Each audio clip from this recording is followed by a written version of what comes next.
Hello दोस्तों, एक नज़र जीके में आपका स्वागत है। आज हम इस वीडियो में एडुटेरिया का एडुटेरिया का बिहार एसएससी बीएसओ यानी प्रखंड सांख्यिकी पदाधिकारी का प्रैक्टिस सेट है।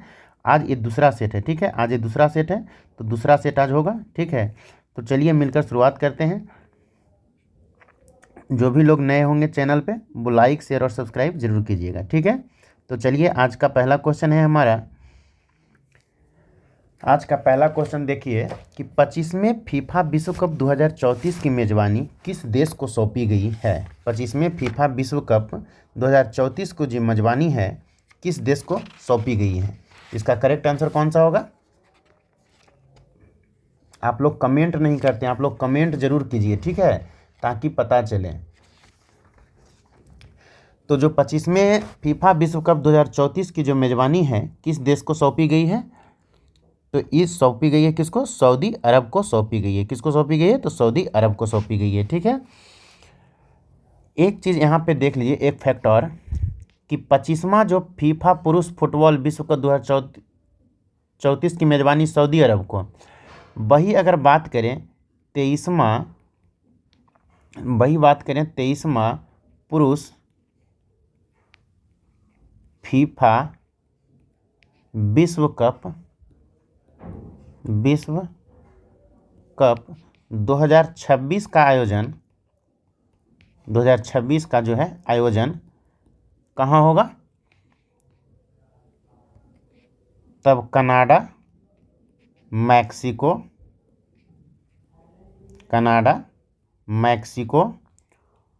और अमेरिका में होगा, ठीक है। वही अगर हम बात करें कि 24वां पुरुष फीफा विश्व कप 24वां कहाँ होगा, स्पेन, पुर्तगाल, मोरक्को। कहाँ होगा, स्पेन, पुर्तगाल और मोरक्को। स्पेन, पुर्तगाल और मोरक्को में होगा। 24वां हो जाएगा और ये 23वां है, ठीक है। चलिए नेक्स्ट क्वेश्चन की तरफ हम लोग आगे बढ़ते हैं कि 2 जनवरी 2025 में ऑस्ट्रेलियन ओपन एकल का खिताब किसने जीता है। तो ऑस्ट्रेलियन ओपन जनवरी 2025 में किसने जीता है, तो आपका सही आंसर कौन सा हो जाएगा, जेनिक सिनर। कौन सा हो जाएगा, जेनिक सिनर हो जाएगा, ठीक है। नेक्स्ट क्वेश्चन की तरफ हम लोग आगे बढ़ते हैं। नेक्स्ट क्वेश्चन आपका क्या है कि 76वां गणतंत्र दिवस जो है 76वां गणतंत्र दिवस 2025 की थीम क्या है। 76वां गणतंत्र दिवस 2025 की थीम क्या है। तो इसका आपका थीम तो जो था 76वां गणतंत्र दिवस का कि स्वर्णिम भारत विरासत और विकास। स्वर्णिम भारत विरासत और विकास राइट आंसर हो जाएगा, ठीक है, option number A. Next question देखते हैं हम लोग कि बिहार सरकार ने बजट 2025-26 में राज्य के राजकोषीय घाटा सकल घरेलू उत्पाद यानी जीएसडीपी का कितना प्रतिशत है, ठीक है। ये जो है आपका 2.98% है। कितना है, तो 2.98% है, ठीक है, 2.98% है। नेक्स्ट क्वेश्चन हम लोग देखते हैं। नेक्स्ट क्वेश्चन आपका क्या है कि जनवरी 2025 में पूर्वी भारत की पहली खगोलीय वेधशाला का उद्घाटन कहाँ किया गया है। जनवरी 2025 में पूर्वी भारत की पहली खगोलीय वेधशाला का उद्घाटन कहाँ किया गया है, तो आपका पश्चिम बंगाल में किया गया है। सही आंसर कौन सा हो जाएगा, सी नंबर, पश्चिम बंगाल में किया गया है, ठीक है। नेक्स्ट क्वेश्चन हम लोग देखते हैं। प्रधानमंत्री नरेंद्र मोदी को किस देश ने अपने सर्वोच्च नागरिक सम्मान द ऑर्डर ऑफ मुबारक अल कबीर से दिसंबर 2024 में सम्मानित किया था, ठीक है। प्रधानमंत्री नरेंद्र मोदी को किस देश ने अपने सर्वोच्च नागरिक सम्मान द ऑर्डर ऑफ मुबारक अल कबीर से दिसंबर 2024 में सम्मानित किया था। ये कौन सा हो जाएगा आपका, कुवैत। कौन सम्मानित किया था, तो कुवैत, ठीक है, कुवैत। नेक्स्ट क्वेश्चन हम लोग देखते हैं कि भारत ने किस देश को हराकर खो खो विश्व कप 2025 का खिताब जीता था। तो किस देश को हराकर खिताब जीता था, तो सही आंसर क्या होगा, नेपाल को हराकर जीता था, किस देश को हरा कर जीता था? तो नेपाल को। ठीक है, नेक्स्ट क्वेश्चन हम लोग देखते हैं कि भार्गवास्त्र माइक्रो मिसाइल सिस्टम किसके द्वारा विकसित किया गया है? ठीक है, तो भार्गवास्त्र जो माइक्रो मिसाइल सिस्टम है ये किसके द्वारा विकसित किया गया है? तो इकोनॉमिक एक्सप्लोसिव्स लिमिटेड, किसके द्वारा? इकोनॉमिक एक्सप्लोसिव लिमिटेड के द्वारा विकसित किया गया है। ठीक है, तो आपका राइट आंसर कौन सा हो जाएगा? A number, Economic Explosive limited.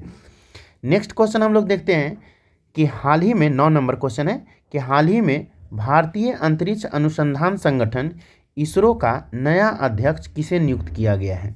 ISRO का नया अध्यक्ष किसे नियुक्त किया गया है? तो इसरो का नया अध्यक्ष किसको नियुक्त किया गया? डॉक्टर बी नारायणन को। किसको? डॉक्टर बी नारायणन को। राइट आंसर कौन सा हो जाएगा? बी नंबर आपका, डॉक्टर बी नारायणन को। ठीक है, इसरो के। नेक्स्ट क्वेश्चन हम लोग देखते हैं कि हिंदी भाषा के लिए साहित्य अकादमी पुरस्कार 2024 किसे प्रदान किया गया है? ठीक है, तो ये जो है प्रदान किया गया था किसको? गगन गिल को किया गया था। किसको? गगन गिल को। राइट आंसर कौन सा हो जाएगा? गगन गिल। ठीक है, नेक्स्ट क्वेश्चन हम लोग देखते हैं कि हाल ही में किस शहर में भारत का पहला डायबिटीज बायो बैंक स्थापित किया गया है? भारत का पहला डायबिटीज बायो बैंक स्थापित किया गया है। ठीक है, तो भारत का पहला डायबिटीज बायो बैंक स्थापित कहाँ किया गया है? तो चेन्नई में। कहाँ किया गया है? तो चेन्नई में। राइट आंसर कौन सा हो जाएगा? C number, Chennai. ठीक है, नेक्स्ट क्वेश्चन है कि प्रधानमंत्री श्री नरेंद्र मोदी में 6 अप्रैल को भारत का पहला वर्टिकल लिफ्ट सी रेलवे ब्रिज का उद्घाटन किया। यह किस राज्य में स्थित है? यह किस राज्य में स्थित है? ठीक है, तो ये आपका कहाँ है? तमिलनाडु में। कहाँ है? तमिलनाडु में है। ठीक है, राइट आंसर क्या आंसर हो जाएगा? Tamil Nadu, B number. ठीक है, जहाँ हम लोग मेन फैक्ट और भी एक्स्ट्रा फैक्ट लगेगा वहाँ बताते जाएंगे। ठीक है, तो चलिए अब हम लोग 13 नंबर क्वेश्चन देखते हैं कैसे है कि 18वीं वन रिपोर्ट 2023 के अनुसार वन एवं वृक्ष आवरण में अधिकतम वृद्धि दर्शाने वाले शीर्ष राज्य कौन सा है? शीर्ष राज्य कौन सा है? तो शीर्ष राज्य कौन सा है आपका? तो छत्तीसगढ़। कौन सा है शीर्ष राज्य? तो छत्तीसगढ़ शीर्ष राज्य है। ठीक है, राइट आंसर कौन सा हो जाएगा? तो छत्तीसगढ़ हो जाएगा। ठीक है,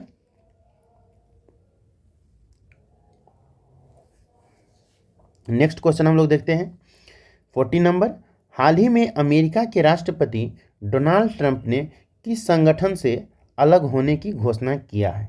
ठीक है, किस संगठन से अलग होने की अमेरिका के राष्ट्रपति डोनाल्ड ट्रंप ने घोषणा किया है? तो विश्व स्वास्थ्य संगठन से। राइट आंसर कौन सा हो जाएगा? बी नंबर, विश्व स्वास्थ्य संगठन से अलग होने का। और अगर बात करें हम कि कितने संस्था से अलग होने की हटने की घोषणा किया है, कितने संस्था से, तो ये आपका हो जाएगा 66 संगठन से ये हटने का घोषणा किए हैं। ठीक है, 66 संगठन से। नेक्स्ट क्वेश्चन है कि केंद्र सरकार ने हाल ही में कहां पर भारत के पहले जैविक मत्स्य पालन क्लस्टर का शुभारंभ किया है? तो कहाँ किया गया है? तो आपका सिक्किम में किया गया है। कहाँ किया गया है? तो सिक्किम में किया गया है। ठीक है, नेक्स्ट क्वेश्चन है कि कुमायूं हिमालय का विस्तार है। कुमायूं हिमालय का जो है आपका विस्तार है। तो कुमायूं हिमालय का विस्तार नदी के संदर्भ में अगर हम बात करें तो सबसे पहले होता है सिंधु से सतलज। ठीक है, तो सिंधु से सतलज हो जाएगा आपका पंजाब हिमालय। सिंधु से सतलज आपका पंजाब हिमालय होता है। ठीक है, पंजाब हिमालय होता है। ठीक है, ये आपका है सिंधु से सतलज। और सतलज व काली नदी के मध्य जो होता है आपका कुमायूं हिमालय होता है। सतलज व काली नदी के मध्य होता है जो आपका कौन सा हिमालय होता है? कुमायूं हिमालय होता है। ठीक है, और काली व तीस्ता नदी के मध्य होता है वो आपका नेपाल हिमालय होता है। कौन सा हिमालय होता है? नेपाल हिमालय। ठीक है, नेपाल हिमालय। और तीस्ता व दिहांग नदी के मध्य बात करें तो ये आपका असम हिमालय होता है। कौन सा हिमालय होता है? असम हिमालय होता है। ठीक है, तो आपका राइट आंसर हो जाएगा ऑप्शन नंबर ए। ठीक है, ऑप्शन नंबर ए सही होगा। ठीक है, नेक्स्ट क्वेश्चन हम लोग देखते हैं। एक है आपका बहुउद्देशीय परियोजना, इसको मिलाना है, मिलान करना है। ठीक है, निम्न को सुमेलित कीजिए। बहुउद्देशीय परियोजना और नदी का नाम है। तो राणा प्रताप सागर परियोजना आपका जो है ये चंबल नदी पर है। किस नदी पर है? तो चंबल नदी पर है। माता टीला बांध परियोजना ये आपका बेतवा नदी पर है। ठीक है, बेतवा नदी पर। तुलबुल परियोजना की बात करें तो तुलबुल परियोजना जो है आपका झेलम नदी पे है। किस नदी पे है? तो झेलम नदी पे। फरक्का परियोजना की बात करें तो फरक्का परियोजना जो है आपका गंगा नदी पे है। ठीक है, नेक्स्ट देखते हैं कि प्राक्कलन समिति के सदस्यों का कार्यकाल होता है। प्राक्कलन समिति के सदस्यों का कार्यकाल कितना होता है? तो 1 वर्ष होता है। प्राक्कलन समिति के कार्यकाल कितना होता है? 1 वर्ष होता है। ठीक है,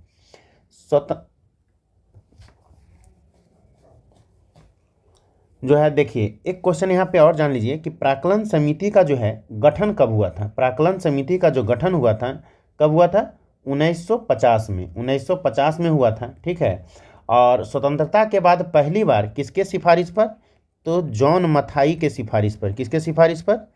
तो जॉन मथाई के सिफारिश पर। जॉन मथाई के सिफारिश पर हुआ था, प्राक्कलन समिति का गठन हुआ था। ठीक है, नेक्स्ट क्वेश्चन देखते हैं, आगे हम लोग बढ़ते हैं कि निम्नलिखित में से कौन सा सुमेलित नहीं है। निम्नलिखित में कौन सा सुमेलित नहीं है? ठीक है, तो अगर हम भाग 20 की बात करें तो भाग 20 में क्या है? संविधान संशोधन है, जो कि आपका आर्टिकल 368 में है। 368 में है। भाग 17 की बात करें तो ये आपका राजभाषा है। भाग 17 में क्या है? राजभाषा है। आर्टिकल 343 से लेकर आपका 351 तक है। ठीक है, भाग 11 की बात करें तो इसमें संघ एवं राज्यों के बीच संबंध है। संघ एवं राज्यों के बीच संबंध है। ठीक है, ये आपका जो है आर्टिकल 245 से लेकर आपका 263 तक है। 245 से लेकर के आपका 263 तक है। भाग 18 की बात करें तो भाग 18 में आपका जो है आपात उपबंध है। क्या है? आपात उपबंध है। क्या है? आपात उपबंध है। आपात उपबंध है।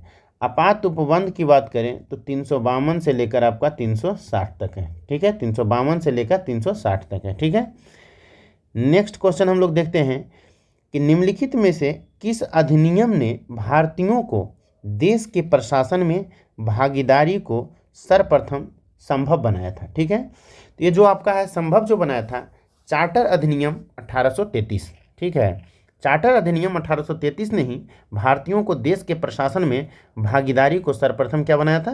तो संभव बनाया था। राइट आंसर कौन सा हो जाएगा? B number. ठीक है, नेक्स्ट क्वेश्चन है कि निम्नलिखित में से कौन सा धार्मिक स्वतंत्रता के अधिकार के प्रावधान के अंतर्गत जो है शामिल नहीं है? तो देखिए आपका धर्म को प्रचार करने का अधिकार है, बिल्कुल है। सिखों को कृपान धारण करने का अधिकार है, बिल्कुल है। राज्यों को समाज सुधारक विधि निर्माण का अधिकार है, बिल्कुल है। धर्म परिवर्तन करने का अधिकार नहीं है। धर्म परिवर्तन करने का अधिकार नहीं है। अब हम लोग जानते हैं सही आंसर कौन सा हो जाएगा? D number. ठीक है, अब हम लोग जानते हैं कि जो है आपका कि भारतीय संविधान में मूल अधिकार के अंतर्गत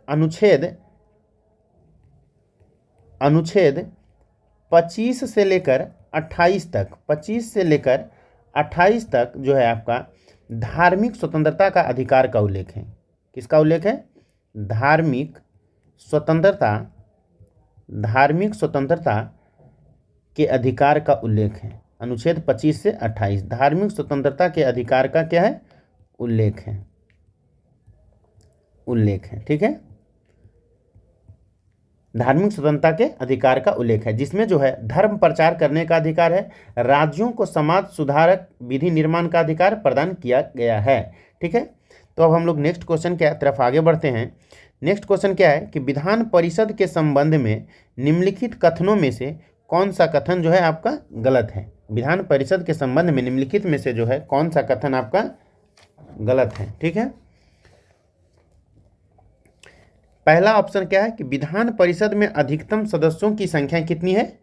विधान परिषद में अधिकतम सदस्यों की संख्या विधानसभा सदस्यों की संख्या का 1/3 निर्धारित किया गया है, बिल्कुल सही है। ठीक है, कितना? 1/3 निर्धारित किया गया है। सेकेंड बी नंबर ऑप्शन क्या है कि विधान परिषद में न्यूनतम सदस्यों की संख्या, विधान परिषद में जो है न्यूनतम सदस्यों की संख्या 60 निर्धारित की गई है, ये आपका गलत है। ठीक है, 60 नहीं बल्कि कितना किया गया है? तो 40 किया गया है। ठीक है, ये आपका गलत है। ठीक है, इसके सदस्य बनने हेतु न्यूनतम आयु 30 वर्ष होनी चाहिए, बिल्कुल होनी चाहिए, ये दोनों ऑप्शन सही है। ठीक है, अब देखिए एक चीज़ यहाँ पे जानिए कि विधान परिषद में जो अधिकतम सदस्यों की संख्या विधानसभा सदस्यों की 1/3 होनी चाहिए, ये आर्टिकल कितना में है? तो आर्टिकल 169 में है। कितना में है? आर्टिकल 169 में है, 169 में है। ठीक है, 169 में है। नेक्स्ट क्वेश्चन हम लोग देखते हैं कि निम्न में से कौन सा वैज्ञानिक प्लेट विवर्तनी की अवधारणा से संबंधित नहीं था? प्लेट विवर्तनी की अवधारणा से संबंधित नहीं था। ठीक है, मैकेंजी थे, पार्कर थे, मॉर्गन थे, बल्कि वेगनर नहीं थे, वेगनर नहीं थे। ठीक है, निम्न में से कौन सा वैज्ञानिक प्लेट विवर्तनी की अवधारणा से संबंधित नहीं था? तो वेगनर नहीं थे।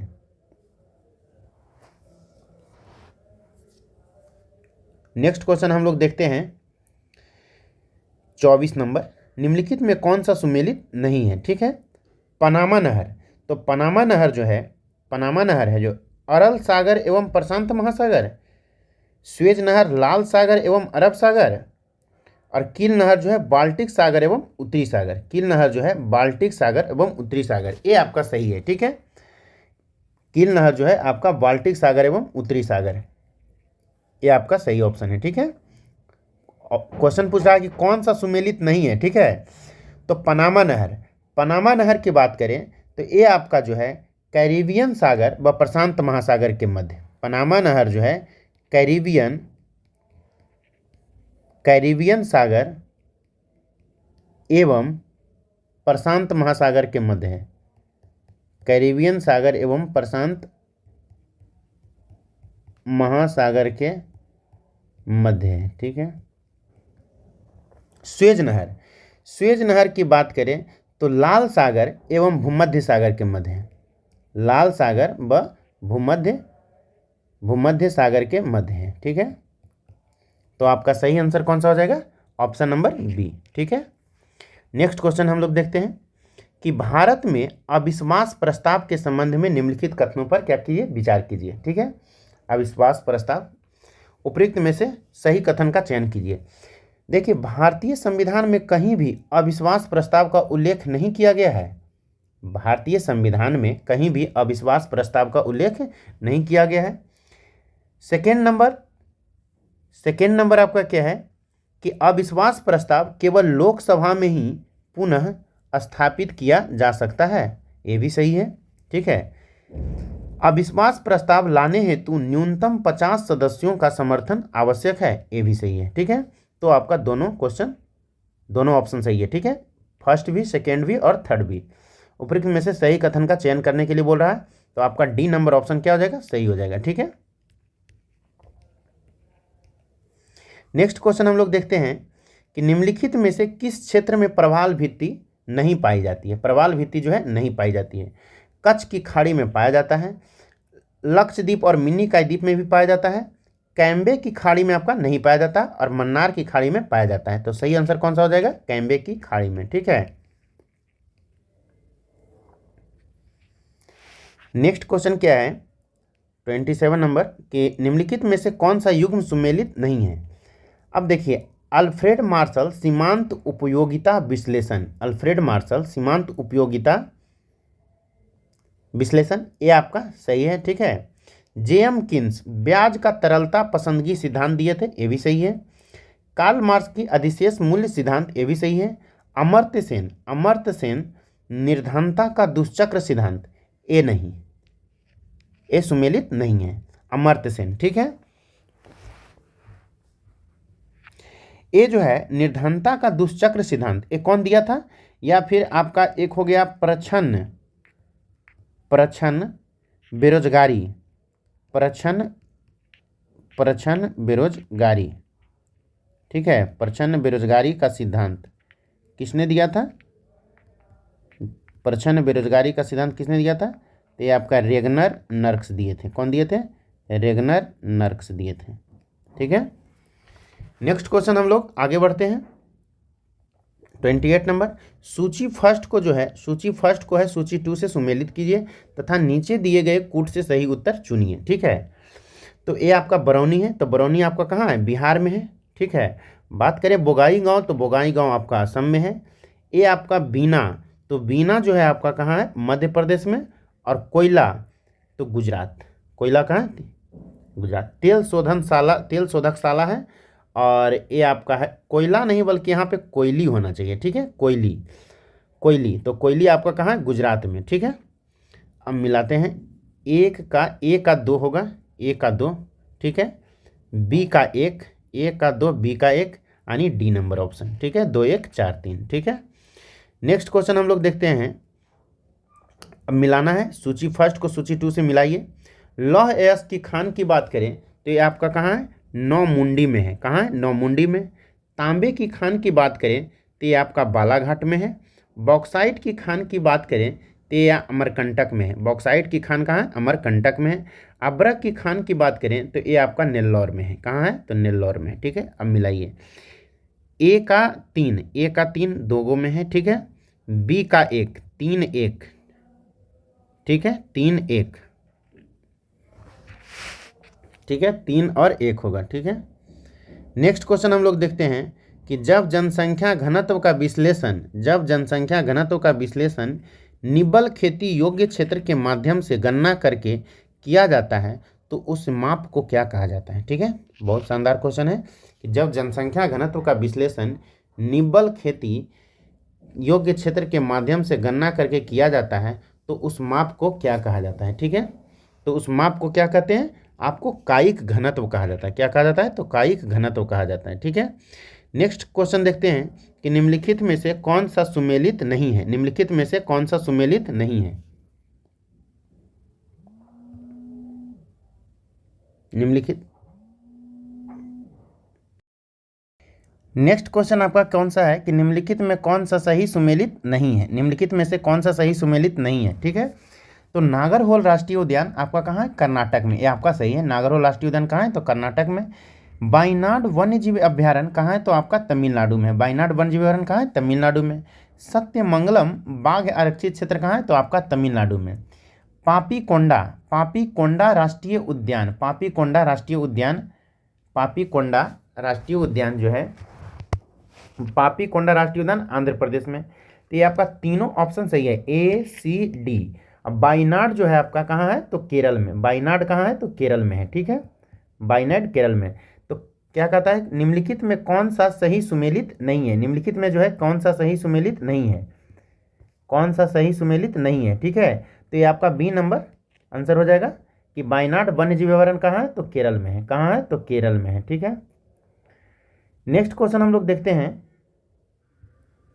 नेक्स्ट है आपका कि फिलिप्स वक्र जो है निम्नांकित में से किसके मध्य संबंध को दर्शाता है। फिलिप्स वक्र, तो फिलिप्स वक्र जो किसके मध्य, तो मुद्रास्फीति और बेरोजगारी के मध्य संबंध को दर्शाता है। ठीक है, नेक्स्ट हम लोग देखते हैं कि निम्न संगठनों में किस संगठन का मुख्यालय सचिवालय वियना ऑस्ट्रिया में स्थित है। वियना ऑस्ट्रिया में स्थित है। ठीक है, तो ऑस्ट्रिया जो है ये आपका मध्य यूरोप में स्थित है। ऑस्ट्रिया जो है मध्य यूरोप में स्थित है, मध्य यूरोप में स्थित है। ठीक है, ऑस्ट्रिया, इसकी राजधानी जो है कहाँ है, तो वियना है। वियना ऑस्ट्रिया में स्थित है। ठीक है, तो IAEA international atomic energy agency. ठीक है, इंटरनेशनल एटॉमिक एनर्जी एजेंसी। ठीक है, UNIDO united nation industrial development organisation होता है। ठीक है, और बात करें UNODC, तो UNODC जो होता है आपका यूनाइटेड नेशन ऑफिस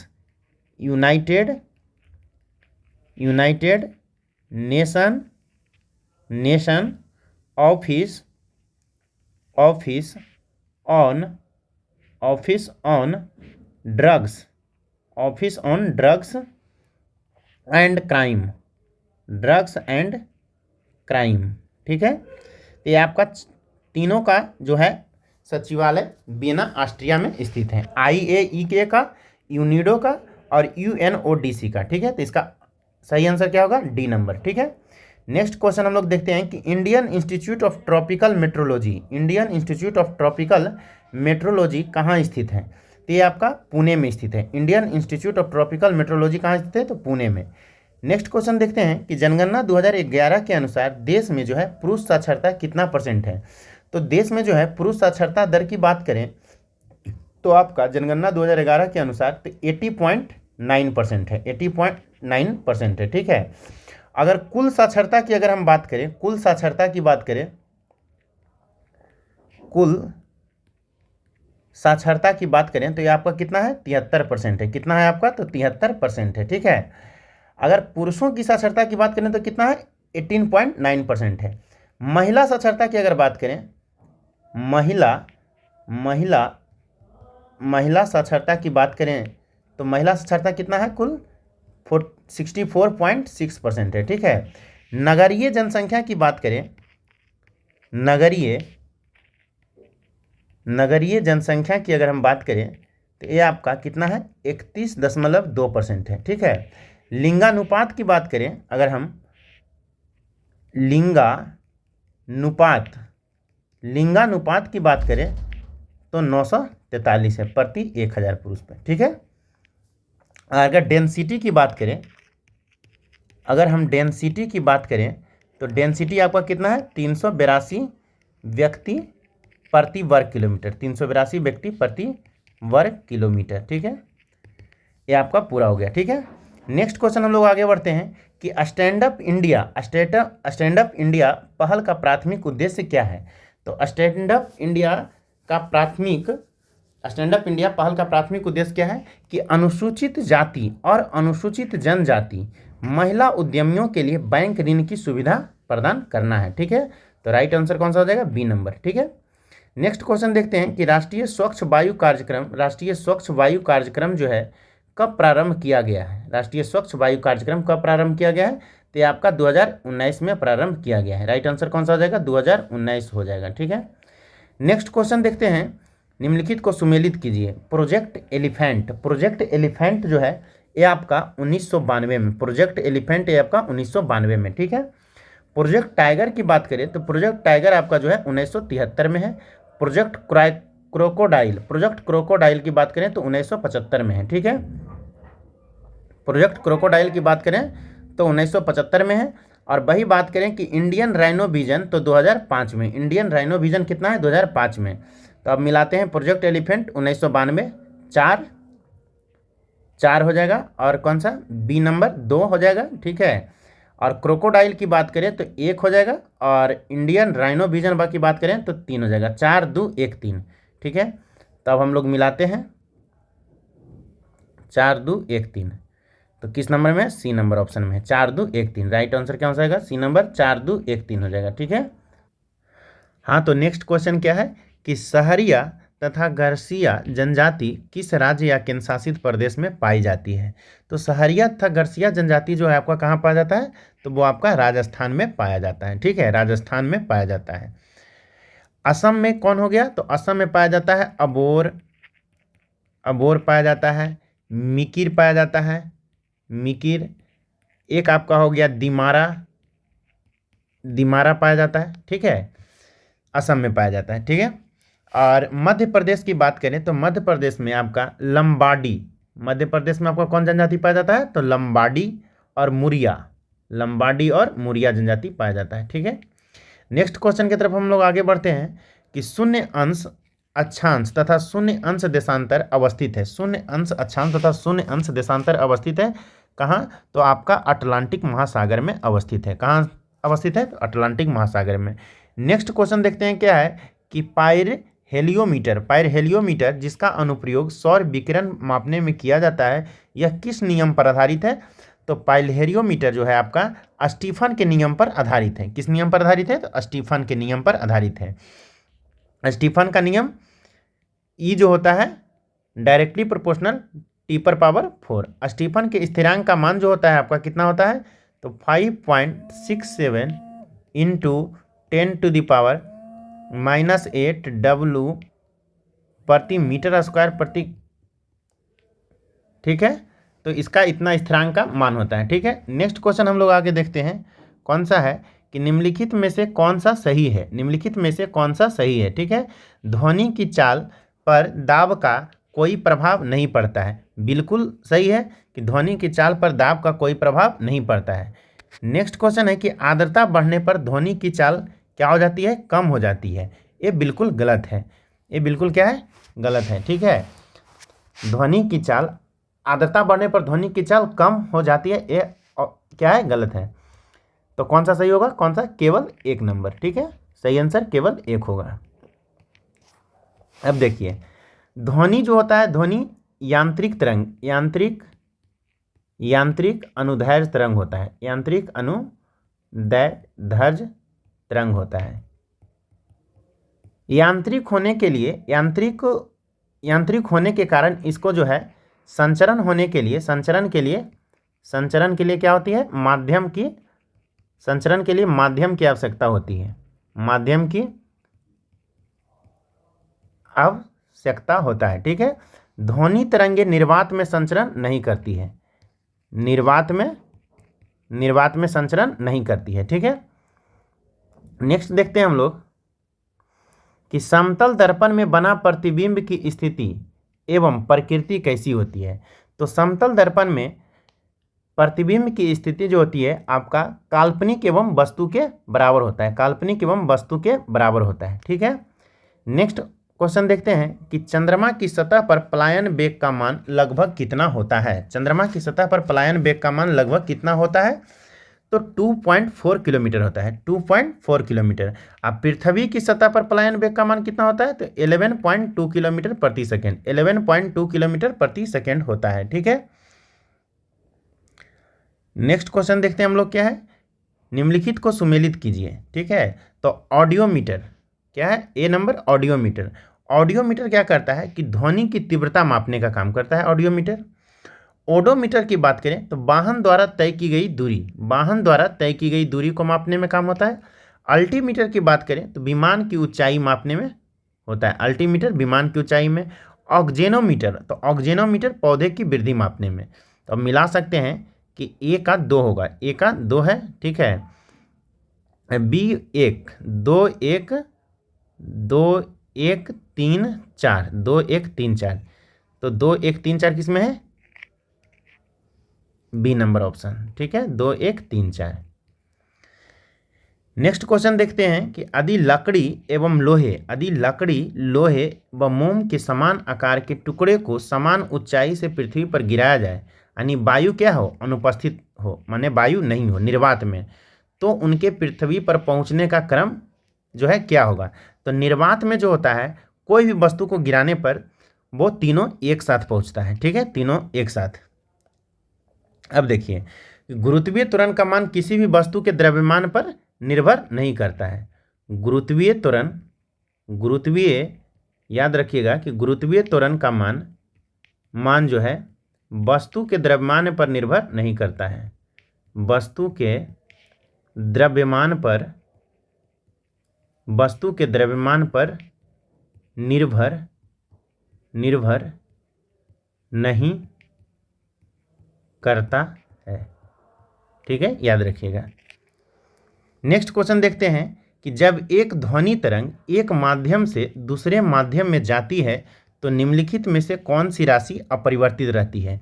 तो ध्वनि तरंग में जो है आवृत्ति जो है अपरिवर्तित रहता है, ध्वनि तरंग में आवृत्ति जो है अपरिवर्तित रहता है।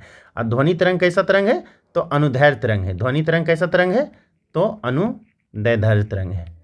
ठीक है, अनुदैर्ध्य है। नेक्स्ट क्वेश्चन देखते हैं कि निम्नलिखित में कौन सा प्रत्यावर्ती वोल्टेज को घटाने या बढ़ाने का काम करता है। तो प्रत्यावर्ती वोल्टेज को घटाने या बढ़ाने का काम कौन करता है, तो ट्रांसफार्मर करता है। कौन करता है, तो ट्रांसफार्मर करता है। ठीक है, अब देखिए, शैवाल और कवक के मिलने से लाइकेन बनता है, जिसे क्या कहते हैं, तो शैवाल और कवक के मिलने से जो लाइकेन बनता है उसको क्या कहते हैं, म्यूट्यूलिज्म कहते हैं। ऐसे इसको हैलोटिज्म, इस प्रोसेस को कहते हैं हैलोटिज्म। ठीक है, हैलोटिज्म कहते हैं। से बाई ऑप्शन देखें तो म्यूट्यूलिज्म है। ठीक है, नेक्स्ट क्वेश्चन देखते हैं कि यकृत एवं मांसपेशियों में ऊर्जा किस रूप में जमा होता है। तो यकृत एवं मांसपेशियों के रूप में जो है ऊर्जा किस रूप में, तो ग्लाइकोजन के रूप में जमा रहता है, ग्लाइकोजन के रूप में जमा रहता है। ठीक है, नेक्स्ट क्वेश्चन देखते हैं कि मम्प्स व गलसुआ बीमारी किसके द्वारा होता है? तो मम्प्स व गलसुआ बीमारी किसके द्वारा होता है? वायरस के कारण होता है। किसके कारण? वायरस के कारण। मम्प्स बीमारी पैरामिम्सो वायरस, मम्प्स बीमारी जो होता है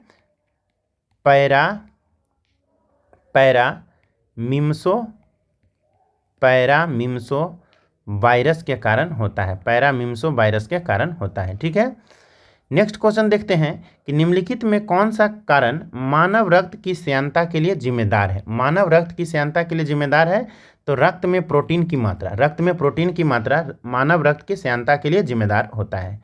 नेक्स्ट क्वेश्चन देखते हैं क्या है कि निम्नलिखित में कौन सा युग्म सही सुमेलित नहीं है? ठीक है, विटामिन ए की बात करें तो पालक, ये आपका सही है। ठीक है, विटामिन ए पालक। विटामिन ए का रासायनिक नाम जान लेते हैं क्या होता है? तो रेटिनॉल होता है। विटामिन ए का रासायनिक नाम क्या होता है? तो रेटिनॉल होता है। विटामिन बी1, तो विटामिन बी1 जो होता है संतरे में नहीं पाया जाता है, दूसरा संतरे में विटामिन बी1 नहीं। विटामिन बी1 जो पाया जाता है आपका साबुत अनाज हो गया, फूल हो गया, दूध हो गया इत्यादि में पाया जाता है। विटामिन सी टमाटर में पाया जाता है, बिल्कुल पाया जाता है। विटामिन सी का रासायनिक नाम क्या हो गया? आपका एस्कॉर्बिक एसिड। विटामिन सी का रासायनिक नाम क्या हो गया? आपका एस्कॉर्बिक एसिड होता है। ठीक है, एस्कॉर्बिक एसिड। विटामिन के, तो विटामिन के का नाम क्या होता है? फिलोक्विनोन, फिलोक्विनोन होता है। ठीक है, तो सही आंसर कौन सा हो जाएगा? विटामिन बी1 हो जाएगा। ठीक है, बी1 हो जाएगा, विटामिन बी1। विटामिन बी1 किस में पाया जाता है? तो अनाज, फूल, दूध में। नेक्स्ट क्वेश्चन देखते हैं कि जंतु कोशिका में गति जो है किसके द्वारा होती है? तो जंतु कोशिका में जो गति होती है किसके द्वारा? तो सिलिया के द्वारा होता है। किसके द्वारा? सिलिया। नीचे दो कथन दिए गए हैं जिनमें एक अभिकथन और आर कारण है। ठीक है, एक ही दंपति की संतानें अनुवांशिक स्तर पर असमान होती है, बिल्कुल होती है असमान। ठीक है, समसूत्री विभाजन में अलग अलग अनुवांशिक लक्षण के अंडाणु एवं शुक्राणु का निर्माण होता है, बिल्कुल गलत है आपका। कि समसूत्री विभाजन में जो है, समसूत्री विभाजन में कोशिकाएं गुणन वृद्धि, ठीक है, गुणन वृद्धि मरम्मत आदि के लिए विभाजित होकर दो समरूप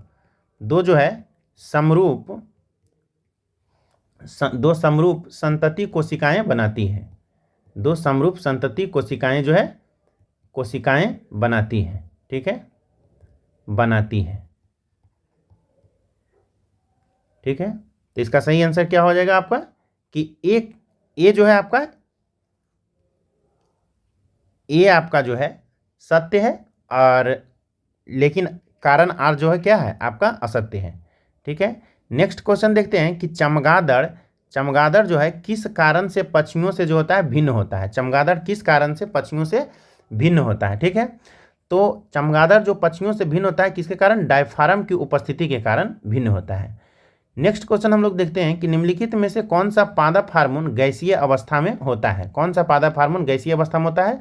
तो वो होता है आपका एथिलीन होता है। कौन सा होता है? एथिलीन होता है। ठीक है, नेक्स्ट क्वेश्चन देखते हैं कि निम्नलिखित में से किस आंदोलन को उलगुलान विद्रोह के नाम से जाना जाता है?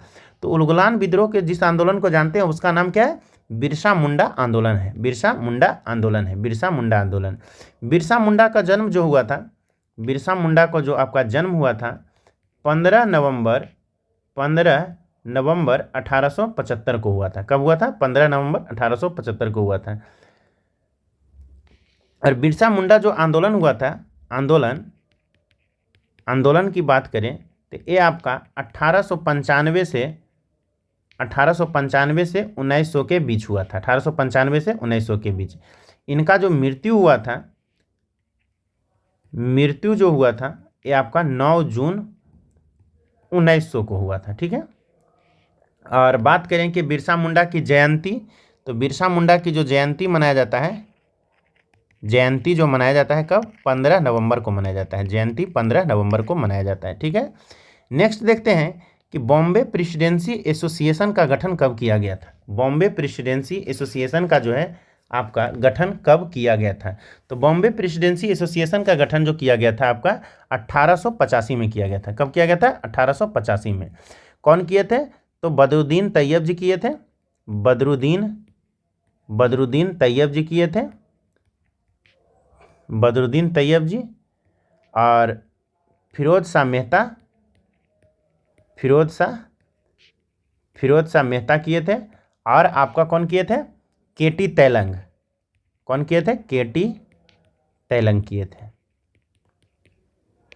इस संस्थापक सदस्य थे। ठीक है, नेक्स्ट क्वेश्चन देखते हैं कि डिसऑर्डर इंक्वायरी कमेटी का गठन किस घटना के बाद किया गया था? डिसऑर्डर इंक्वायरी कमेटी का गठन किस घटना के बाद आपका जो है किया गया था? तो जलियांवाला बाग हत्याकांड के बाद किया गया था। ठीक है, और जलियांवाला बाग हत्याकांड की घटना कब हुआ था? तो 13 अप्रैल 1919 को हुआ था। 13 अप्रैल 1919 को हुआ था। ठीक है, नेक्स्ट क्वेश्चन देखते हैं कि नेहरू रिपोर्ट की मुख्य अनुशंसा कौन कौन सी है? ठीक है, तो नेहरू रिपोर्ट की मुख्य अनुशंसा भारत को पूर्ण औपनिवेशिक स्वराज्य का दर्जा, संयुक्त निर्वाचन पद्धति की व्यवस्था, भाषाई आधार पर प्रांतों का गठन, यानी ये आपका उपयुक्त में से सभी है। ठीक है, नेहरू रिपोर्ट की मुख्य अनुशंसा उपयुक्त में से सभी हो जाएगा कि भारत को पूर्ण औपनिवेशिक स्वराज्य का दर्जा दिया गया, संयुक्त निर्वाचन पद्धति की व्यवस्था किया गया और भाषाई आधार पर प्रांतों का गठन किया गया। ठीक है, नेक्स्ट देखते हैं क्या है कि गांधी इरविन समझौता कराने में प्रमुख भूमिका किस नेता या नेताओं की रही है? ठीक है, तो गांधी इरविन समझौता कराने में प्रमुख भूमिका किस नेता या नेताओं की जो रही है वो आपका तेज बहादुर सप्रू और M.R. जयकर दोनों का था। तो सही आंसर कौन सा हो जाएगा? आपका डी नंबर। सही आंसर कौन सा हो जाएगा? आपका डी नंबर हो जाएगा, M.R. जयकर और तेज बहादुर सप्रू। M.R. जयकर और तेज बहादुर सप्रू हो जाएगा। नेक्स्ट देखते हैं कि अंतरिम सरकार में विदेशी मामले का प्रभार किसने संभाला था? तो अंतरिम सरकार में विदेशी मामले का प्रभार किनके पास था? तो जवाहरलाल नेहरू के पास था। ठीक है, जवाहरलाल नेहरू के पास था। राजेंद्र प्रसाद की बात करें तो कृषि एवं खाद्य मंत्री थे। कृषि एवं खाद्य मंत्री थे। ठीक है, बात करें अगर वल्लभ भाई पटेल के पास तो गृह सूचना एवं प्रसारण मंत्री थे। गृह सूचना एवं प्रसारण मंत्री थे। ठीक है, आसफ अली रेलवे विभाग से थे। आसफ अली रेलवे विभाग से थे। नेक्स्ट क्वेश्चन देखते हैं कि सौंदरानंद किसकी रचना है? सौंदरानंद किसकी जो है रचना है? तो ये आपका अश्वघोष की रचना है। ठीक है, नेक्स्ट क्वेश्चन देखते हैं कि मौर्य वंश के बाद दक्षिण भारत में सबसे प्रभावशाली राज्य कौन सा था? तो मौर्य वंश के बाद दक्षिण भारत में सबसे प्रभावशाली राज्य जो था वो आपका सातवाहन राजवंश था। ठीक है, मौर्य वंश की अगर स्थापना की हम बात करें तो मौर्य वंश की स्थापना चंद्रगुप्त मौर्य ने किया था। कौन किया था? चंद्रगुप्त मौर्य ने 322 ईसा पूर्व में किया था। कब किया था? 322 ईसा पूर्व में किया था। इस वंश का, मौर्य वंश का जो शासनकाल था आपका, शासनकाल की अगर हम बात करें 322 ईसा पूर्व से लेकर के 185 ईसा पूर्व तक था। 185 ईसा पूर्व तक चला था। ठीक है, और बात करें कि अगर सातवाहन वंश का संस्थापक कौन था तो इसका संस्थापक जो था सिमुक था। सातवाहन वंश की संस्थापक कौन था? तो सिमुक था। सातवाहन वंश की अगर राजधानी की बात करें, तो ये आपका प्रतिष्ठान या पैठान था। ठीक है, नेक्स्ट क्वेश्चन देखते हैं कि निम्नलिखित में से किसने प्रसिद्ध कुतुब मीनार के निर्माण में योगदान नहीं दिया था? तो वो आपका गयासुद्दीन तुगलक योगदान नहीं दिया था। बाकी कुतुबुद्दीन ऐबक, इल्तुतमिश, फिरोज शाह तुगलक, नींव तो कुतुब ये रखा था नींव। ठीक है, नींव तो कुतुबुद्दीन ऐबक ने बनवाया था। इल्तुतमिश तीसरा मंजिल तक निर्माण करवाया था और फिरोज शाह तुगलक इसमें चौथी मंजिल करवाया था और मरम्मत किया था। ठीक है, नेक्स्ट देखते हैं हम लोग। नेक्स्ट क्वेश्चन क्या है कि निम्नलिखित में से किस सुल्तान ने पहले हजरते आला की उपाधि धारण की और बाद में सुल्तान की उपाधि धारण किया था? तो कौन किया था हजरते आला की उपाधि? शेर शाह सूरी ने किया था। शेर शाह सूरी ने। ठीक है, नेक्स्ट क्वेश्चन क्या है कि कृत्रिम हीरा निम्न में से किसे कहा जाता है? तो कृत्रिम हीरा किसे कहा जाता है? सिलिकॉन कार्बाइड को क्या कहा जाता है? कृत्रिम हीरा कहा जाता है सिलिकॉन कार्बाइड को। ठीक है, नेक्स्ट क्वेश्चन देखते हैं कि निम्न में से कौन संलयन प्रक्रम पर आधारित है? तो संलयन प्रक्रम पर कौन सा आधारित है आपका? हाइड्रोजन बम आधारित है। कौन सा? हाइड्रोजन बम आधारित है। नाभिकीय संलयन में देखिए क्या होता है कि दो हल्के नाभिक मिलकर एक भारी दो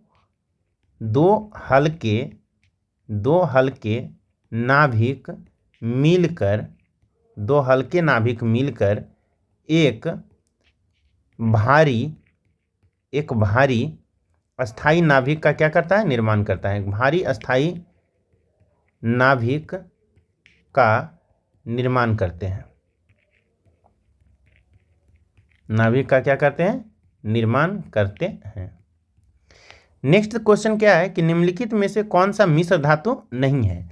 तो निम्नलिखित में से कौन सा मिश्र धातु नहीं है? तो जिंक। कौन सा है? जिंक। जिंक का सूत्र क्या होता है? Zn होता है। और इसका परमाणु संख्या की बात करें, अगर हम बात करें तो जिंक का परमाणु संख्या कितना होता है? तो वो आपका 30 होता है। ठीक है,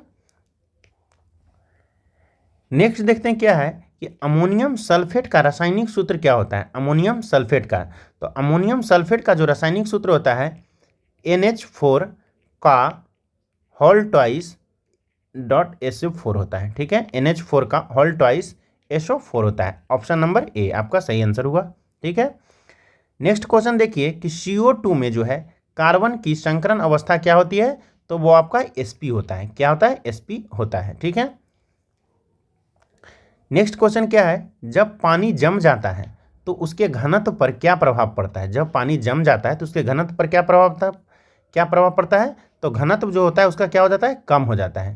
और जल जो होता है, पानी जो होता है एक क्या है? जल एक रासायनिक पदार्थ है। कौन सा पदार्थ है? रासायनिक पदार्थ है। ठीक है, नेक्स्ट क्वेश्चन देखते हैं कि फिटकिरी गंदे पानी को किस प्रक्रिया द्वारा स्वच्छ करती है? तो फिटकिरी जो है गंदे पानी को किस प्रक्रिया द्वारा स्वच्छ करती है? तो स्कंदन विधि द्वारा। किस विधि द्वारा? स्कंदन विधि द्वारा स्वच्छ करती है। नेक्स्ट क्वेश्चन और आज का लास्ट क्वेश्चन जो है कि प्राकृतिक गैस का मुख्य अवयव कौन सा है? तो प्राकृतिक गैस का जो है मुख्य अवयव आपका हो गया मीथेन है। मुख्य अवयव कौन सा है? तो मीथेन है। इसका सूत्र क्या होता है? CH4 होता है। ठीक है, तो फिर मिलते हैं आपसे नेक्स्ट वीडियो में। जय हिंद, जय भारत। और अपना फीडबैक जरूर दीजिएगा और कमेंट बॉक्स में जरूर आंसर कीजिएगा। ठीक है, जय हिंद, जय भारत।